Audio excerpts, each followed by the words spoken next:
प्राचीन भारतीय इतिहास के अध्ययन के लिए साहित्यिक स्रोत के द्वारा प्राचीन भारत के सामाजिक, आर्थिक, राजनीतिक, स्थापत्य कला, मूर्तिकला तथा व्यापार, कृषि की जानकारी प्राप्त होती है। अध्ययन की दृष्टि से साहित्यिक स्रोतों को दो भागों में बांटकर अध्ययन करते हैं। पहला है धार्मिक स्रोत, दूसरा है लौकिक स्रोत। अगर हम धार्मिक स्रोतों की बात करें तो इसके अंतर्गत ब्राह्मण ग्रंथ व ब्राह्मणेतर ग्रंथ आते हैं। ब्राह्मण ग्रंथ उन ग्रंथों को कहते हैं जो ब्राह्मणों के द्वारा यानी हिंदुओं के द्वारा, सनातनियों के द्वारा रचना की गई है। और ब्राह्मणेतर ग्रंथ उनको कहते हैं जो जैनिज्म और बौद्धिज्मों के द्वारा इसकी रचना की गई है।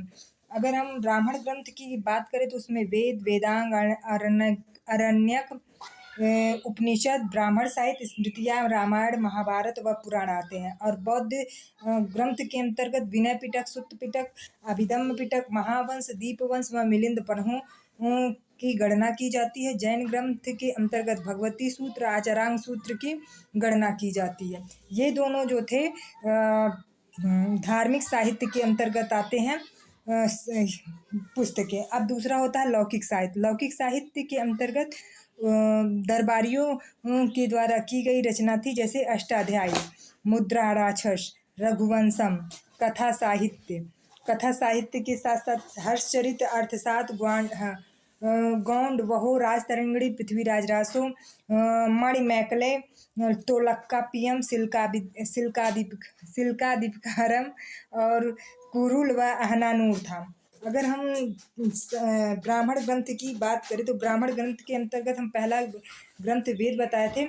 अगर वेदों की बात करें तो वैदिक काल में इनकी रचना हुई थी। वेदों की संख्या 4 है, यजुर्वेद, सामवेद, अथर्ववेद और ऋग्वेद।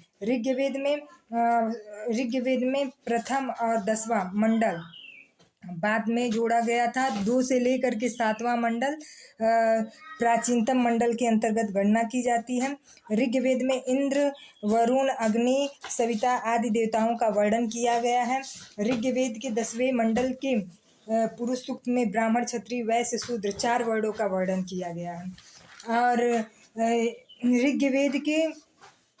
ऋग्वेद में ही गायत्री मंत्र जो सूर्य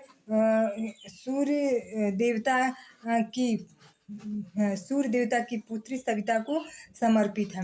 अगर हम यजुर्वेद की बात करें तो यह गद्य और पद्य दोनों में लिखा गया है। इसके 2 शाखाएं हैं, कृष्ण यजुर्वेद और शुक्ल यजुर्वेद। अब आता है सामवेद। सामवेद के अंतर्गत सामवेद को भारतीय गान का जनक कहा जाता है। और अथर्ववेद को अथर्वांगिरस वेद भी कहा जाता है। अरण्यक जंगल में पढ़े जाने वाले साहित्य को अरण्यक कहा जाता था। उपनिषद गुरु के समीप बैठ करके अध्ययन अध्यापन किए जाने वाले साहित्य को उपनिषद कहा जाता था। वेदांगों की संख्या 6 है। छंद, निरुक्त, शिक्षा, ज्योतिष, कल्प और व्याकरण। स्मृतियों के अंतर्गत सबसे प्राचीनतम स्मृति मनुस्मृति है, नारद स्मृति है, पराशर स्मृतियाँ हैं। रामायण, महाभारत ये दोनों ग्रंथों को महाकाव्य की श्रेणी में प्रथम स्थान दिया गया है। अब आता है ब्राह्मणेतर साहित्य के अंतर्गत विनय पिटक। विनय पिटक के अंतर्गत बौद्ध धर्म के नियम व कानून का वर्णन है। और सुत्त पिटक के अंतर्गत धार्मिक विचार, बौद्ध धर्म के उपदेशों का संग्रह किया गया है। अभिधम्म पिटक के अंतर्गत इसमें मोगली पुत्तिस ने बौद्ध दर्शन के बारे में बताया है। भगवती सूत्र जैन ग्रंथ है। इसमें 16 महाजनपदों का उल्लेख है। अष्टाध्यायी में पूर्व मौर्य काल के भारत की सामाजिक व राजनैतिक शासन व्यवस्था का ज्ञान प्राप्त होता है। मुद्रा राक्षस में नंद वंश तथा मौर्य वंश के अंत और गुप्त वंश की स्थापना का वर्णन है। शिल्पाधिकारम में कन्नगी व कोवलन की कथा का वर्णन है। उपरोक्त विवरण से हमें स्पष्ट है कि जो गुप्त वंश के बारे में स्थापत्य कला का स्वर्णिम युग, 16 महाजनपदों का उल्लेख, वैदिक युग में स्त्रियों